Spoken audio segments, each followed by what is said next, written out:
Hello and welcome to this video tutorial. My name is Blackjack Johnny and today I'm hopefully going to be giving us an introduction into the sometimes confusing world of portaling.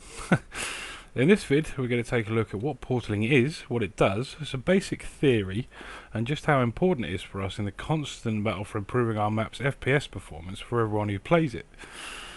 In later parts of this mini-series we'll explore different portaling situations and solutions like shown in this example map, but today we will start to build a better understanding of what we need to know before we start to portal our maps. Hopefully. So what are portals? As we can see as we move around this example map, we can see that we have certain brushes with the portal no draw and portal text applied to them. These are the brushes and textures we use to create portals, and what portals do is allow us to break our map up into individual portal cells. What these cells do is cull or stop geometry and world objects, such as models, being drawn when they are contained with any other non-visible portal cells within our map, from wherever we are physically standing within our map. This can dramatically reduce the amount the player's graphic card has to draw or render at any one time, and that's why portals are very important to optimize our map's performance as the player moves around our rendered environment.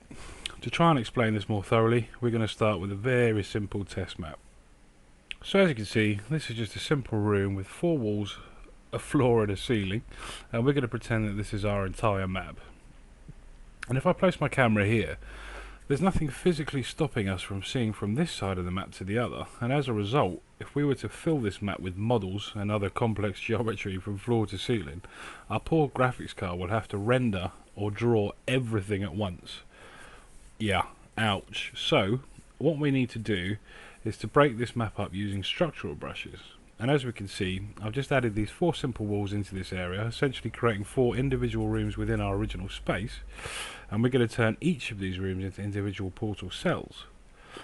At this point, however, I have to talk about another part of the engine that helps to optimize our map, and this part is called Viz. To fully explain Viz, it'd probably take up a whole other tutorial. It doesn't really benefit from much visual assistance. So instead, I would like to draw your attention to this article called Viz for Dummies. We can find this article on most Call of Duty mapping sites, but if you can't, then just tap Viz for Dummies into Google and I'm sure you'll be able to find it there. I know it looks technical and boring, maybe a little confusing, but it really will help us to understand a little, just a little, about what Viz is, what it does, and how it affects our map, and also what steps we can take to help Viz by optimizing brushes within our map in a way that will ultimately help optimize our map for portaling as well. Portaling and Viz both share a common bond as they both use structural brushes to calculate visible and non-visible zones or cells within our map, and thus they apply their own individual needs. But they both pretty much work on the same principle, give or take. But they both need us to perform certain tasks to create or help make them both work. To cut a long story short, to optimize our map for Viz, we need to make any non-essential structural brushes into detail brushes. If we take a quick look at the door frames here, we can see that they look different from the surrounding brushes. They have a green outline, and this green outline indicates that this brush has been changed from its original structural brush into a detail brush. When we draw a brush in Radiant, it's classed by default as a structural brush, as indicated by the white outline. To optimize a brush for Viz, we need to make it detail. This will also help us with porting later on when we filter out stuff for creating our portal cells, but to make a brush detail, all we need to do is select the brush we want, right click in the 2D window and go to Make Detail. And that's it. That brush is now fully optimized for Viz. It will also help us out for portaling. But before we get too far into this now, I want to talk a little bit about the theory behind portaling and give some visual demonstrations of actually how it works in game as well. So let's talk a little bit about the theory. So what we're going to do is we're going to turn each of these rooms into an individual portal cell. So at the moment I'm in room 1. Let's call this cell 1. This is cell 2, this is cell 3, and this is cell 4. And the basic theory behind portaling is if I stand in this room in game, everything in this cell, cell 1, will be drawn. If I can also physically see into another cell or cells, they will also be drawn. So standing here, I can see a clear line of sight from cell 1 into cell 2.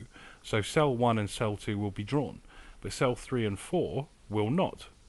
If I can see into both cell 2 and 4, then they will both be drawn, but cell 3 will remain occluded from view via these structural brushes and will not be drawn. To give us a more visual clue of that, let's take a quick look in game, and that'll give us a far clearer idea of what the hell it is I'm talking about.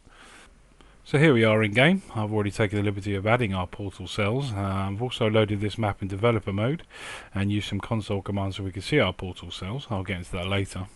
I've also left some of these walls cold so we can see our portals in action as we look around here.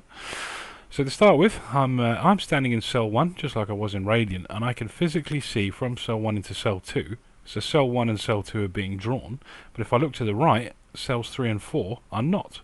I cannot physically see into them because these structural brushes are occluding my view, so they will not be drawn. If I just take a step back quickly here and look around, all of a sudden cells 2 and 4 are visible to me, so they're being drawn. Cell 3, however, is still occluded via the structural brushes, and it's not being drawn. As you can see, looking straight ahead, I can see cells 1, 2 and 4, so they're being drawn, but cell 3 is still occluded from view via the structural brushes and is not. So if I just slowly move the mouse around, you can see as certain cells become visible, they are drawn. As they move out of view, they are not drawn. I can only see cell 1, so cell 1 is only being drawn. Cells 2 and 4 are being drawn, but I still can't see into cell 3. That's the basic principles and the basic theory behind portaling, and that brings us to the end of this introduction. During the next tutorial we'll be taking a look at creating basic portal brushes with some rules, some errors that we might come across, and in later parts of the tutorial we'll be taking a look back at the example map for outdoor portaling and other portaling solutions. So hopefully you'll join me in part 1 of those tutorials. I hope you enjoyed this intro. I'll see you in part 1. Thanks for watching.